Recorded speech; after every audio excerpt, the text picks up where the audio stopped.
Now for introductions. On behalf of the UCLA Pritzker Center, my name is Taylor Dudley. You will also see our students, Floor, Brittany, and Cheyenne on the screen. We also have the pleasure of having our program coordinator, Ruby Tucker, join us today as a speaker. I'm going to now introduce all of our speakers, including Jessica Rivera with Bruin Guardian Scholars, Sharon Cartagena with Public Counsel, and Ruby Tucker with the UCLA Pritzker Center. I'm pleased to welcome you all to the 11th and final installment of the speaker series. With that, we will turn to our first question. Can all of you please go ahead and introduce yourselves, tell us a little bit about your backgrounds and what brings you to this call today? And we'll go ahead and start with Sharon. Hi, my name is Sharon Balmer-Cartagena. I am a lawyer and a social worker, and I currently work as the directing attorney of the Children's Project at Public Counsel. So first, a little bit about that. The Children's Project is a big project that assists on a lot of different issues.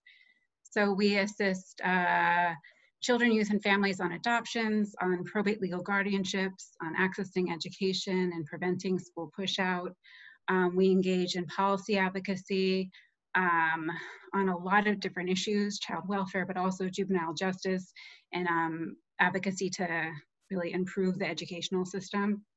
A lot of our advocacy is focused in California, but we do have some nationwide initiatives.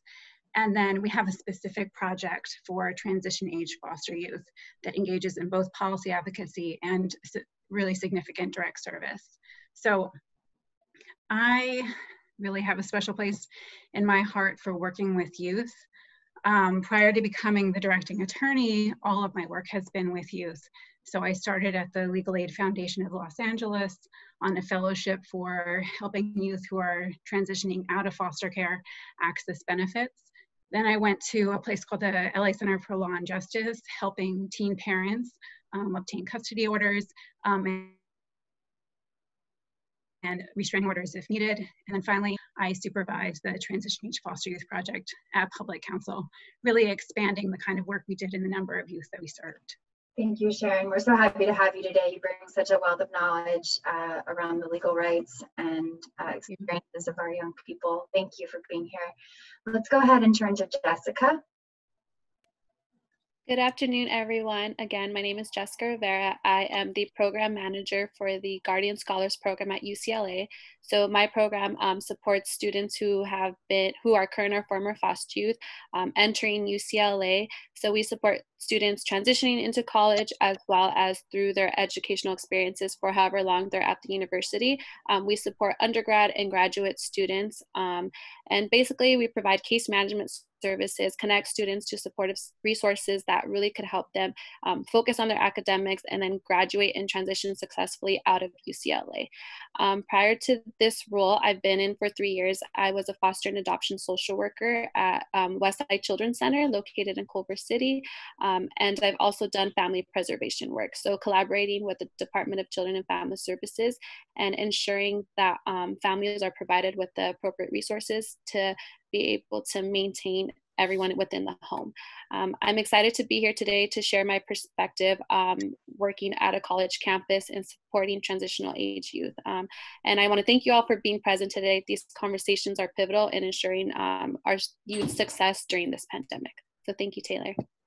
Thank you. Thank you. Let's go to Ruby.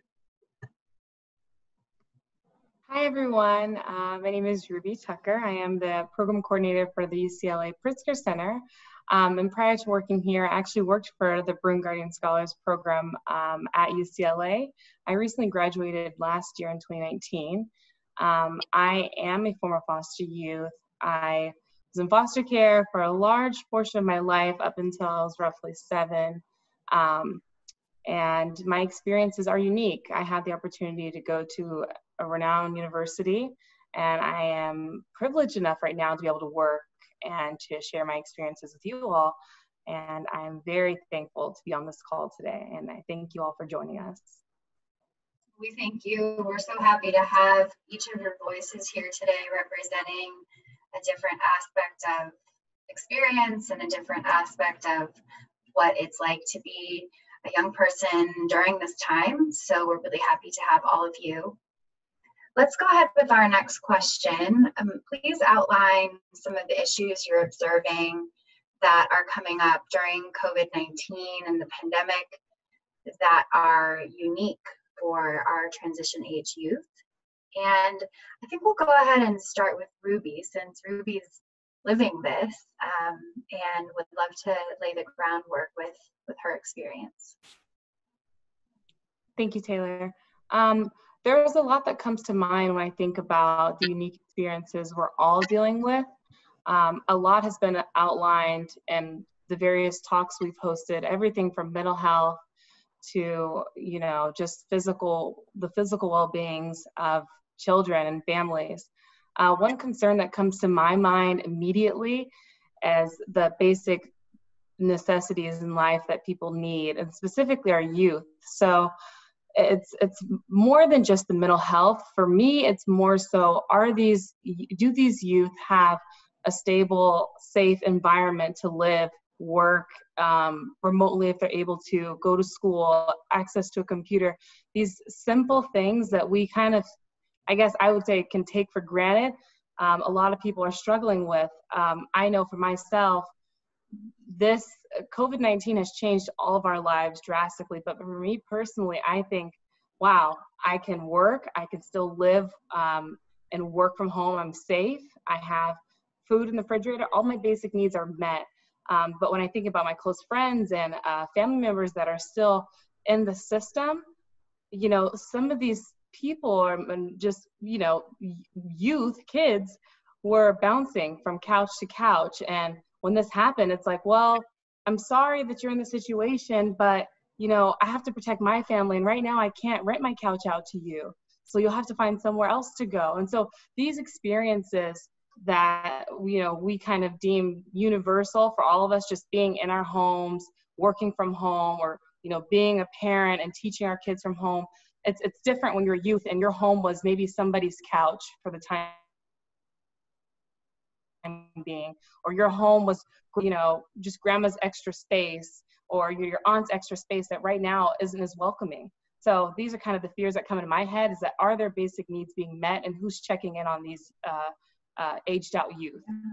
Thank you, Ruby. Let's go to Jessica, because I know that BGS, Broome Guardian Scholars at UCLA, is really doing a lot to address some of those basic needs, but beyond that, you're doing a lot of other things as well. So curious to know what you're seeing and what the issues really are. Yeah, thank you for sharing, Ruby.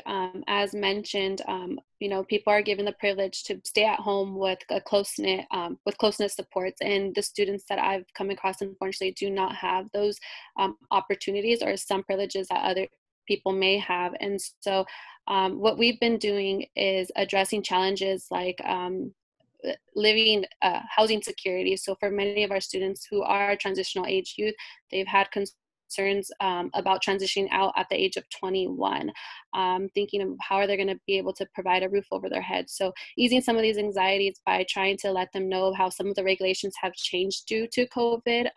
Some have been given some extensions to be able to stay in their current placements. But at the university, we've had the privilege of being able to provide students with year-round housing, because we have those partnerships with our housing department on residential life.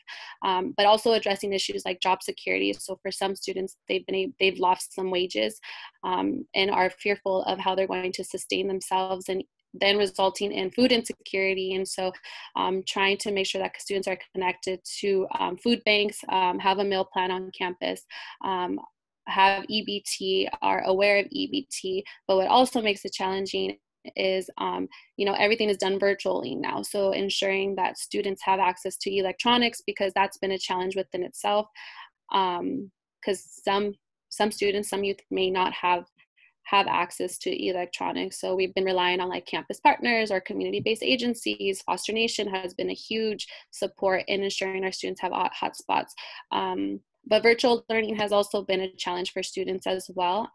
People have different unique educational learning styles. And so thinking about ways of how we are going to accommodate those needs since everything has gone virtual. So just trying to be intentional behind our programming, reaching out to folks, campus partners, off-campus partners, to ensure that students' basic needs are being met and they are connected to appropriate resources so that they feel confident in navigating life and navigating their educational endeavors during this pandemic. Thank you, Jessica. Let's go to Sharon. So really just to echo what has already been said, I mean, we're seeing it really come to life, a truth that we've already known, that our young people exist sort of one bad event away from disaster, and disaster being access to these really basic life necessities, food, housing, connection to people who care and support them.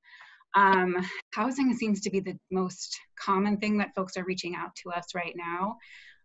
We're seeing young people pushed out of housing, forced to move repeatedly, and just imagine moving right now, packing up your stuff, finding a place to live, just going through the logistics of what that means to find a place to live, putting down the deposit and all that stuff, and then making sure there's no gap from when your one bit of housing ends to your next bit of housing when it starts. Although LA has a rent moratorium right now, we're not seeing that play out with our clients. So we're seeing our clients in more informal settings, like Ruby mentioned, being asked by grandma to leave. Friends saying, you know what, my couch is not good for you anymore. I'm worried about you coming in and out of the house. I don't want you to expose our family. And that young person often has nowhere to go, or in the best case scenario, has nowhere to go right away. So we're seeing young people who are, maybe they've been able to identify some housing, but they've got gaps. So they're on the street or they're in shelters for a period of time before the new housing starts. And then even our youth in more formal settings, we're seeing them being targeted by landlords. So we're seeing illegal lock changes when, you know, that is not allowed. But landlords and a lot of folks know that our youth may not know their rights. So we're seeing that happen in young people being pushed out onto the street. I think really that's, for us, I think the biggest one is access to housing, access to stable, consistent, and safe housing. Sharon, you mentioned that unfortunately, and due to no fault of their own, of course, that a lot of times the young people don't know their rights with respect to housing. For people who are joining us today who might be, you know, a nonprofit or working with young people at a community college or another college setting, can you talk briefly about the rights that folks have to housing, just kind of off the top of your head? A little bit. I mean, a lot of it really depends on what type of housing, what kind of situation the young person is in. It's quite complicated, but there are supports. So if a young person is being asked to leave any kind of housing that they're in, if they are in extended foster care, they should reach out to their attorney. Their attorney can reach out to us, and we can kind of guide them along on, you know, what rights there are in certain situations, what unfortunately rights there aren't in other situations, and how to kind of ease a situation. If a young person has to leave a situation, have it as much of a planned exit as possible. So work with the landlord to extend the amount of time, think through storage, think through moving costs, if it is absolutely necessary for a young person to move. Great, thank you so much. And we'll put the contact information for public counsel in the chat in case anyone would like to follow up specifically on questions about that. Thanks for highlighting that. I want to drill down a little bit more on mental health, because certainly all of these threats to food, access, housing, stability, family, jobs, relationships, etc., can really, and understandably so, bring about a lot of anxiety and a lot of concerns. So I'm wondering what type of mental health issues each of you are seeing or experiencing among your, among the young people that you work with, and what types of services you're able to help the young people access. Let's start with Jessica. Yes, so the young people that I've come in contact with are feeling a lot of anxiety around uncertainty. I think thinking about past experiences, having to move from one placement to the next, or being in survival mode, this is eliciting a lot of big emotions for our youth. And so the well-being is the first and foremost the priority for our students. And so we've been able to connect students with counseling and psychological services at UCLA, so ensuring that all students have access to healthcare, whether that's on campus or off campus. I know there's been a lot of frustration in terms of accessing medical providers because of COVID and how medical facilities are operating due to social distancing and things of that nature. So ensuring that students are aware of how to access telehealth, whether that's like walking the student through making individual appointments with their medical provider, ensuring that students who may not have UC SHIP, that they have Medi-Cal, and they're aware of, what they're eligible for through Medi-Cal. So just making sure that students are following through with their appointments to help ease any anxiety, to learn healthy coping skills. For folks who are familiar with Guardian Scholars, we also offer our own psychologist on site through UCLA Ties, which is a community-based mental health service that supports students who've been in foster care or adopted. And so that is one way that we are trying to combat mental health and ensure students' well-being, so that they can then focus on academics and their own personal lives.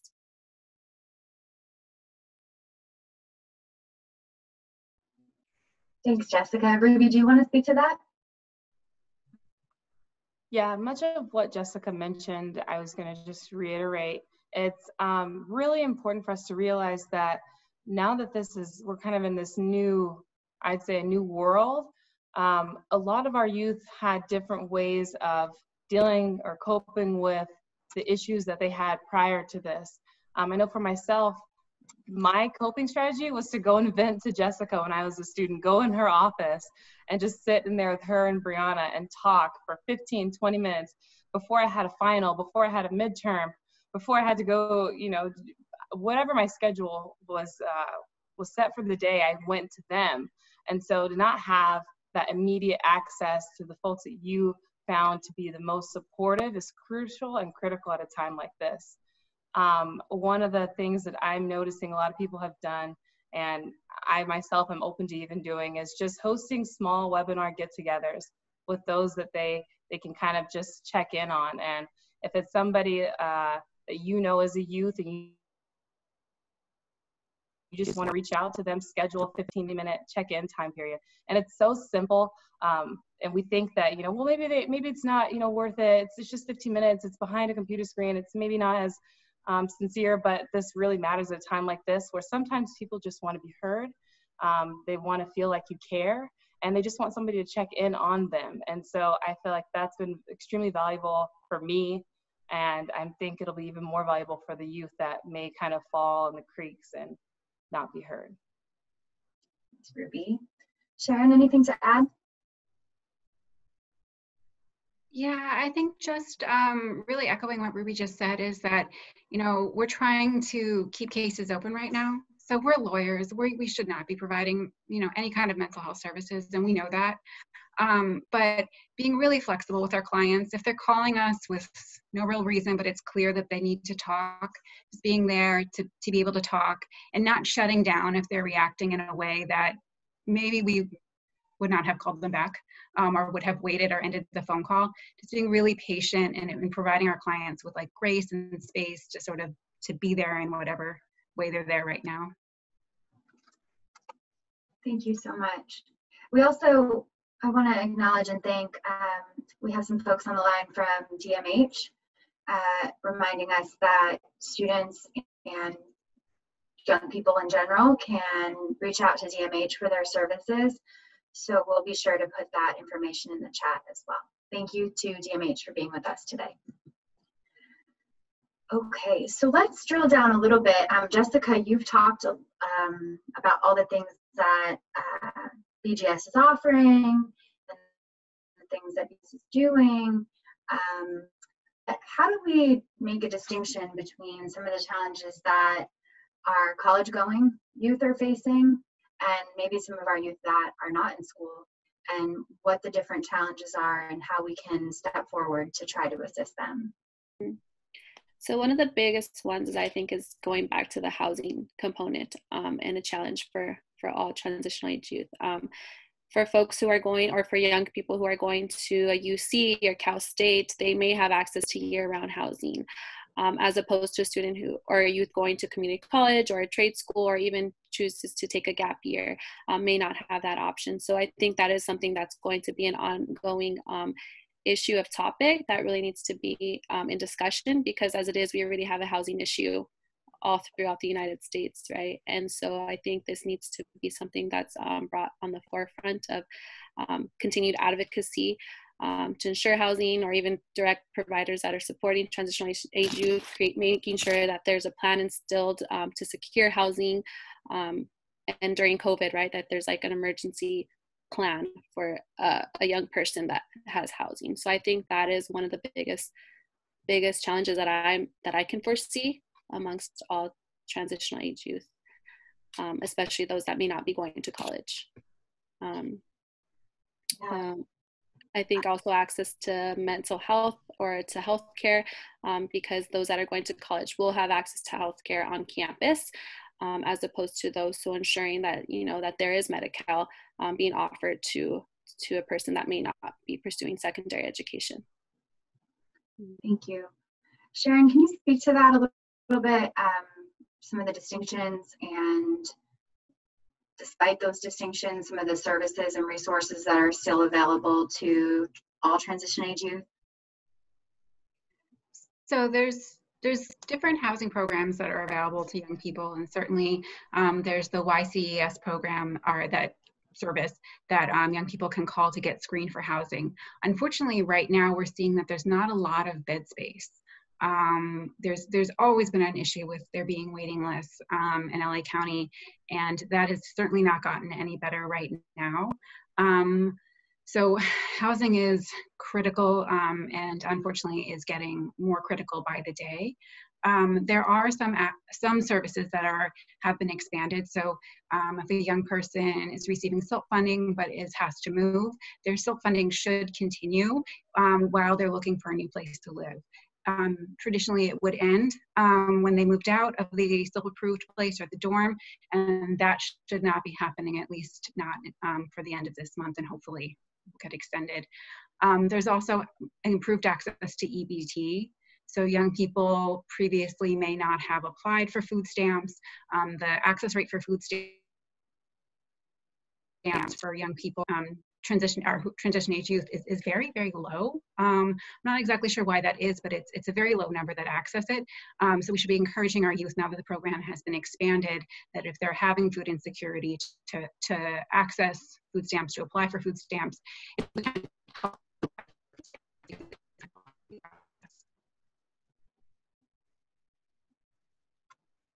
Sharon, we're losing you a little bit.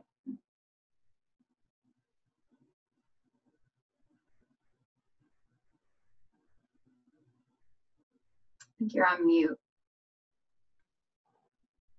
And I think I broke up because... You're back. Yeah. No worries, you're back.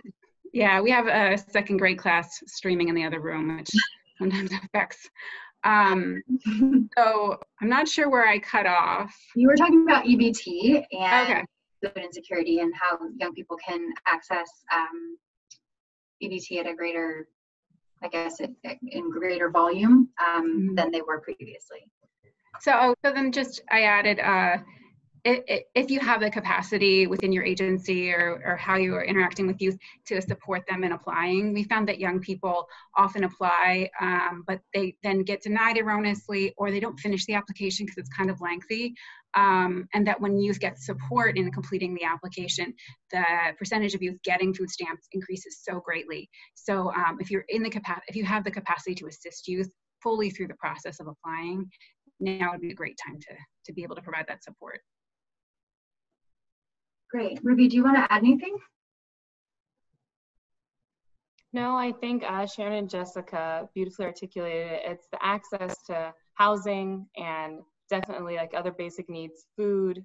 And I just want to encourage anyone that may be thinking about our youth, have some extra space, feel comfortable, loaning a bed, a room, a couch, A lot of these simple things, you know, they're really big struggles. So thank you, Jessica and Sharon, for sharing. Sharon, can we talk a little bit about youth that are about to turn 18 or about to turn 21 and how COVID's impacting them in some unique ways, and what options are available to them with respect to extended foster care or remaining in foster care beyond age 21 in light of the governor's new orders? Sure. So we, particularly in April, got a lot of calls about that, about young people who had just turned 21 or about to turn 21 and were really nervous about what that would mean, especially for what that means for their housing.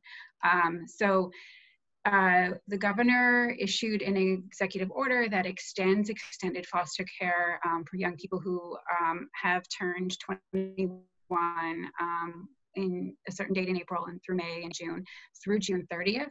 So those young people can stay in foster care, in extended foster care, until June 30th. And then there's some additional things like the participation requirements are waived until June 30th. Fortunately, June 30th is coming up very soon, and we're not really sure about what's going to happen.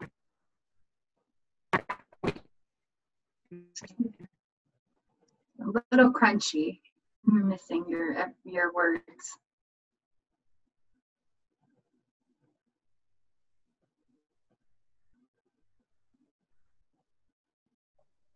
So while Sharon works on her sound, I want to mention that we placed in the chat the governor's order.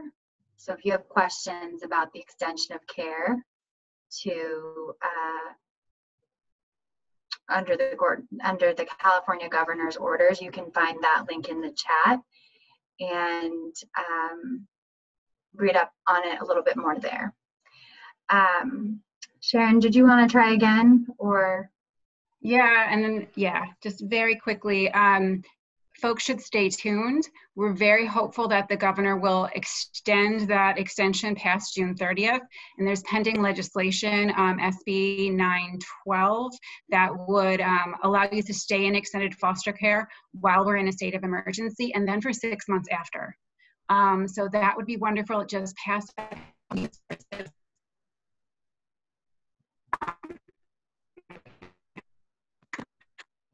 We're losing you, I'm sorry to say. I'm wondering, Jessica, maybe we'll turn to Jessica for a second, and Ruby. Jessica, have you heard about these options? Are they things that your youth are aware of that you're working with at BGS? Are you meaning the extended foster care? Mm-hmm. Yeah, so vaguely, because I just recently had been updated about it. But yes, many of our students, it has been a relieved where they do not have to, leave their current placements, especially because some students have chose to opt out of the university housing because they've been giving a $3,000. They've been able to keep their $3,000 of housing, which can be helpful to supplement some of the costs, maybe due to losing a job or loss of wages and things of that experience. So they are able to stay in their current placement and because of the governor's new order, and do classes virtually from their current homes. Yeah, so it's been positive for our students. Great, thank you. And we will also augment our resources to include additional information about this for those participating today. And I would love to thank Julie with CLC. Thanks, Julie, for including the link to SB 912, which touches on some of these issues. The link is in the chat. Thanks, Julie. All right, Sharon, are you back? Hopefully. Hopefully. We trust you will be. Okay, so anything you wanted to say further about that? So I was fixing computer stuff, so I'm not exactly sure what else was shared. I'm so glad that Julie chatted in the link to SB 912. Yeah, we were just talking about you were talking about the governor's orders and just what we can expect in the coming weeks. Okay. I think it's really making sure that young people know that they can stay in extended foster care. It's such an unnecessary stress for them to have to think about having to age out right now. And so talk to them about, like, this is pending right now, you can stay in, we're really hopeful, so that young people really are aware of what's happening and that there is advocacy being done around this. We found that a lot of the young people that we've interacted with really didn't know that any of this was sort of flying in the air. Okay, thank you for sharing. Yeah, we certainly don't want a young person who is doing well, stable, and supported by extended foster care at this time to turn 21 and lose that support unnecessarily. So again, for folks participating from out of state, some of what we're discussing right now is mostly relevant to California, although we have seen in other states that they are making similar changes. So, please refer to your local jurisdiction for more information about that. I think we can all agree that the needs of our young people are often among the most basic and yet the most challenging to access due to a range of issues. But as we think about reopening and recovering and re-entering the world, how do you see that going for our young people, and what specific resources should we be thinking about, whether we're university, an agency, a nonprofit, a social worker? What can we do to be stepping forward, during this time? And I'm going to try to encourage us to dream big and to think big about what we can really be offering. And I'd love to start with Ruby on that. I have a long list, a long list of things that I've kind of thought through. But the first two that come to mind are education and mental health, point blank. People are kids in general, youth, adults, whether they're in high school, have applied to a university, have gotten accepted, and are planning to attend in this upcoming fall quarter or semester, or you are just in your first year of college, you're not in college at all, whatever your phase is right now in life, COVID has changed and warped your entire world. So coming out of this, I think there's going to be a surge in people needing, I don't even know how to describe it, but intense mental health services. And then also look at their IEP, whether they were in high school and now going into college.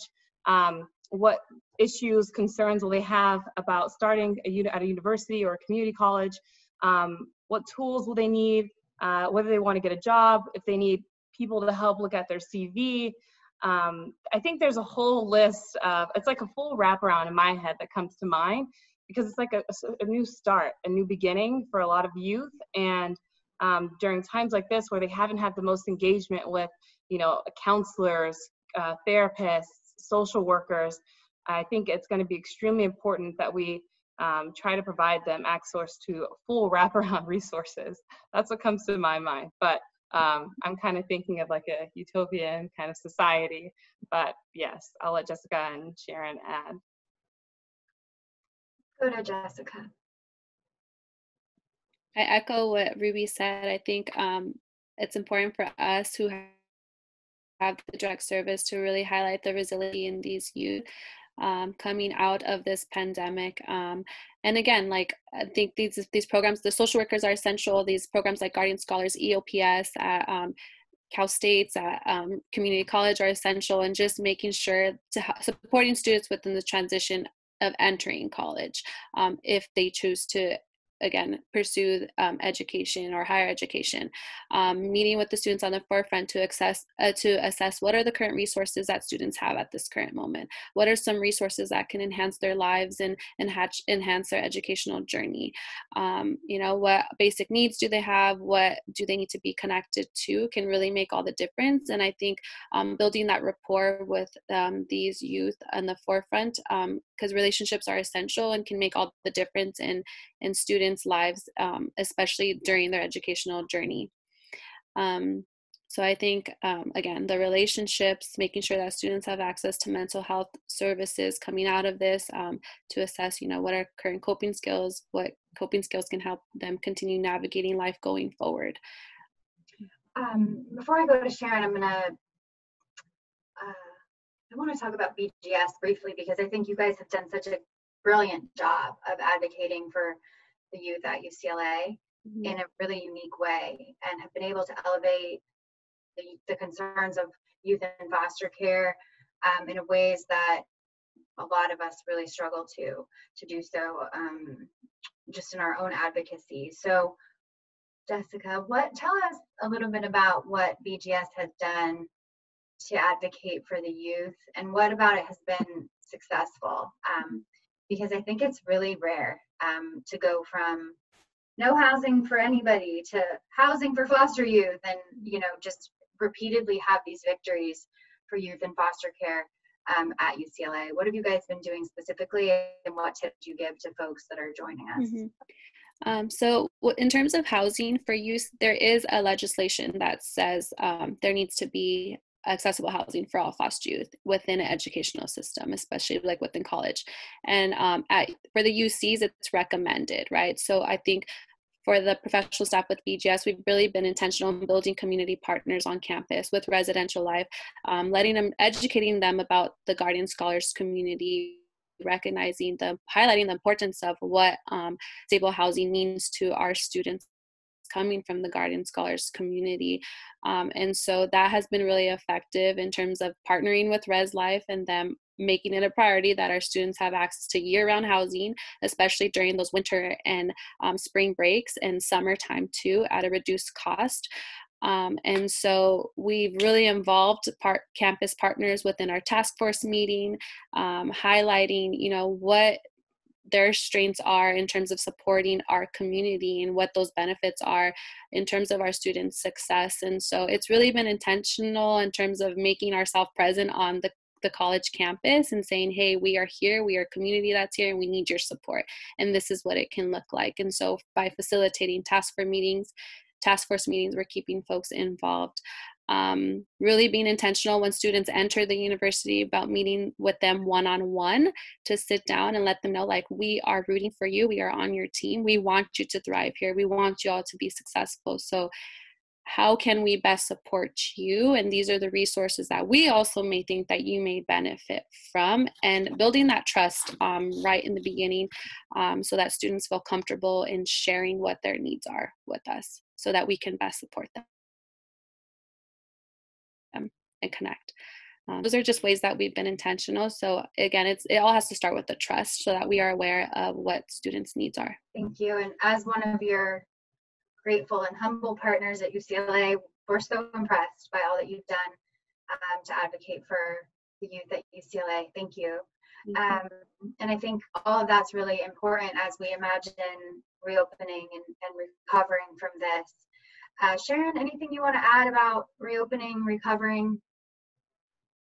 I think it's an opportunity to us to really, think more deeply about how we've been approaching things. So think intentionally, like Jessica has been saying, about how we build community for young people. We do that really well. In some limited cases, we really think through family finding and we think through mentorship programs, but we don't do it across the board. And providing that intentionality and who is in a young person's circle, who can they call on when they need help, and having it, make sure it's more than one person, and make sure it's not just professionals, and that we have our professionals have low enough caseloads so that they're able to notice issues, so that they really are there and present and intentional with the young people they're working with. And then I have to go back to housing. Taking a look at how we're doing housing, that we approach housing as, is there a bed here? Is there a bed here? Okay, there's a bed. It doesn't matter if it's in the Antelope Valley, the young person should go up there. It's a bed is a bed. We need to look at it just a lot differently. A bed is not a bed. We need to think about having young people really, really have the guarantee to housing that best suits their needs.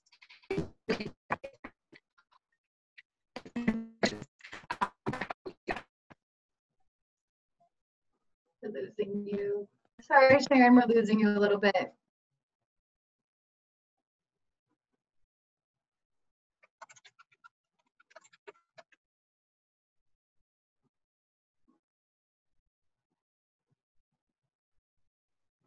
I'm not sure for how long I got, but maybe she stopped calling on me. No, we want to hear from Okay. you. You're back. So it was just a small part that. Oh, good. Yeah. So if you can just finish what you were saying about housing and making sure that we rethink sort of access to it for our youth. Right. So there's a lot of really kind of neat stuff that's going on. And I think it's Santa Clara County that's piloting guaranteed monthly income for young people to find housing as they see fit. I mean, we've created beds and we've been really focused on beds, but to really, stop and think and look across the country about how do other places provide housing? How can we do it in the best possible way so that calls like this don't just hear housing, lack of housing over and over. What can you do if you don't have a place to live? Right. No, absolutely. So important. And any one of us would struggle without that. So it's very understandable. I want to turn to resources. There's so many out there, and yet we still have so many challenges accessing and locating them. And I want to start with Sharon on that in particular about where you're encouraging youth to turn for resources and what you've seen be most helpful at this time beyond public counsel. We know public counsel is such a great resource and always so proud of your services. So any places that you're encouraging youth to turn at this time?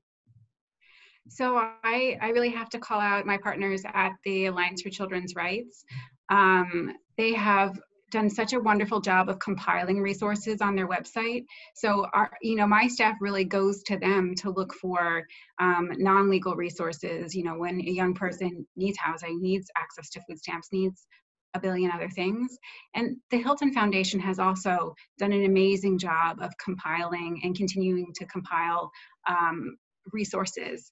I found that that's easier. Going to places where it's already there, there's lots of them, has been much better than just looking for here and there. Great. So I'm putting Alliance for Children's Rights. I consider my Alliance one of my alma maters at this point in the chat. So we just put Alliance for Children's Rights website in the chat, and maybe we'll add some other resources as well. And we'll also put out a resource sheet following this talk on resources that folks can turn to. Jessica, any resources? We do scholar programs and whether students who are not attending UCLA can access Guardian Scholars. Do you have anything on that? Yeah, so unfortunately, part of our program eligibility is to be enrolled to the university. But again, there are many community-based resources that offer educational resources, housing opportunities, some grant funding for those that may not necessarily be at a college. That students or young people who are transitional age youth can access. It would just depend on your communities that you are in. And in terms of resources, I would again encourage folks to look at community colleges to see if there is a Renaissance or a Guardian Scholars program that young people can access. I would also think about the identities that students also hold, maybe also being first gen, and tap into those resources that students could potentially benefit from as well. But I know we rely heavily on the Department of Children and Family Services and our surrounding partners within our communities. Thank you. Ruby, any resources that you would suggest a young person turn to during this time? I believe all were listed. I actually kind of thought about just our center and how we've pushed so many resources. We had a part 1 of our speaker series. This is kind of a part 2.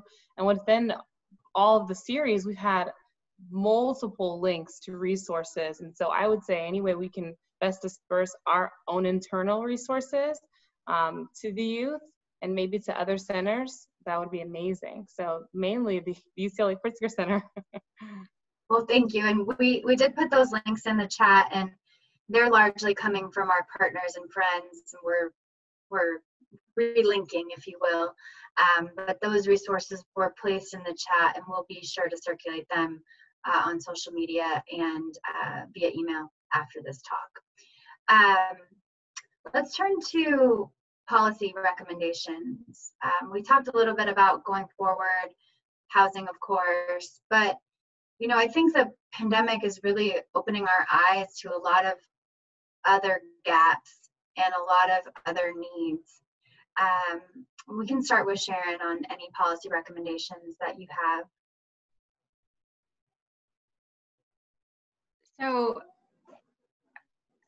So I think extended foster care, really thinking about what extended foster care is and the benefits it provides, and making sure that they're real, so that we sometimes have young people who are in extended foster care but are still really struggling, making sure that that's not happening. And then once we do that, thinking about if we want to extend foster care beyond age 21. And a little while ago, Julie McCormick from CLC put it in the chat, really paying attention to the budget.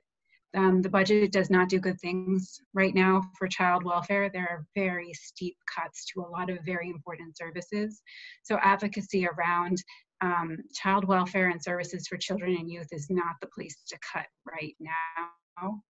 And then one last thing that we have been seeing is our expecting and parenting youth.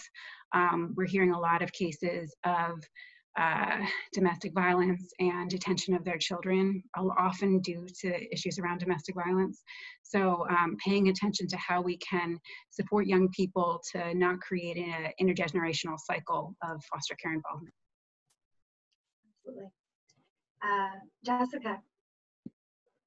I know from an educational standpoint, some of my students have shared that in order to access some stipends or grants funding, that they need to either be working or in school. And so I would say if there could be some advocacy around leniency or suspending that, so that students can access funding, especially during this time of COVID, that can supplement a lot or ease a lot of the students' stress in order to sustain themselves. And then another would be, again, extended foster care. If we can increase services to even supporting young people that are 25 or a little older, because we found that we have non-traditional students who are transferring in from from community colleges, sorry, I went to Rio Hondo, from community colleges, and are experiencing the same greater needs of our TAY youth. And then lastly, if it could be mandated that if it could be that UCs are mandated and not housing, because again, it's because of the relationship that we have at UCLA with our housing department that we're able to offer this opportunity for students, but that may not be the case at other universities. Thank you. And Jessica, you mentioned Rio, and I'm glad you did, because I don't know if we have anyone on the line today from Rio Hondo, but they offered a wonderful training earlier this year that some of us went to around creating allies and building allies in a college or university setting. So if anyone is on from Rio Hondo and you have information about that, please feel free to put it in the chat. And if no one is, I encourage you to Google and read more about Rio Hondo's amazing foster ally program. It gave us all so many great ideas for building the kind of relationships and trust that Jessica has talked about, that then help with things like housing and resources on campus, specifically for youth in care. Thank you for the Rio plug. I'm a big fan of Rio Hondo. All right, let's go to Ruby. Ruby, any policy recommendations that you have? Sharon and Jessica hit them right on the head. I think the mandated housing for sure. That's one of the biggest concerns. It's hard for students, and I just have to speak from my own personal experience. Going to UCLA, housing is the #1 expense you will spend money on. Not your books, may not even be your education. It may just be to live in Westwood. And to the extent that you want to stress about where you're living while going to the #1 university in the country, it just blows my mind. So mandated housing be at the forefront of what I would encourage, but then some of what Sharon mentioned too. So I think you guys covered it. Great. And Sharon, going back to, you talked about the budget, and I've seen great advocacy coming out of Public Council, Alliance, CLC, and many of our other partners. If folks are interested in speaking up or speaking out about the budget, can you suggest where they should turn? Well, there's a lot of, I mean, there's so many organizations that are doing great around that. If they're young people, definitely connect to CYC. If they're in care, to their attorneys who can reach out to folks at CLC to advocate, to a coalition of partners who do a lot of advocacy around the budget, but we're always looking for folks who are directly impacted to share their voices. Yeah, I want to thank you for raising California Youth Connection. We can put their information in the chat. If you're a young person or you work with young people, CYC is a great place to go for how to get involved. And you know, I was seeing earlier today a number of groups, you know, tweeting about the budget and advocating for it. Certainly there will be a time to, you know, call your local representative to advocate for things like that. And so we also encourage you to keep your ears up and eyes open for things like that on how you can get involved as a constituent and advocating for people. So with that, we have just a few minutes left. I'm going to ask if we have any closing thoughts that you wish to share. Let's start with Ruby. No real concerns at the moment outside of just, I hope that folks on the call and will share this information beyond just here. It really takes like a village, and I think oftentimes we get into these spaces where, yes, it sounds good right here, right now, but it won't go anywhere unless we share the knowledge. So if you know youth, if you haven't checked in, I strongly urge you, if we see some resources, send an email, send a follow-up call, send a text, something. Even the small things that you do can really help during these times. And I really, really appreciate everybody that has joined. And thank you again, Taylor, for hosting this. Thank you. Let's go to Sharon. Any closing thoughts? So I just hope that we allow COVID to be a spur to action. A lot of the stuff that we've been talking about has been really long-standing issues for young people aging out of foster care who are still in extended foster care. So when this all ends, which hopefully it does, that we take what we've learned here and we push it forward, because there was always housing instability, there was always food insecurity, there were all these things happening. Let's pay as much attention to it in 6 months or a year as we are right now. Great, and let's close it out with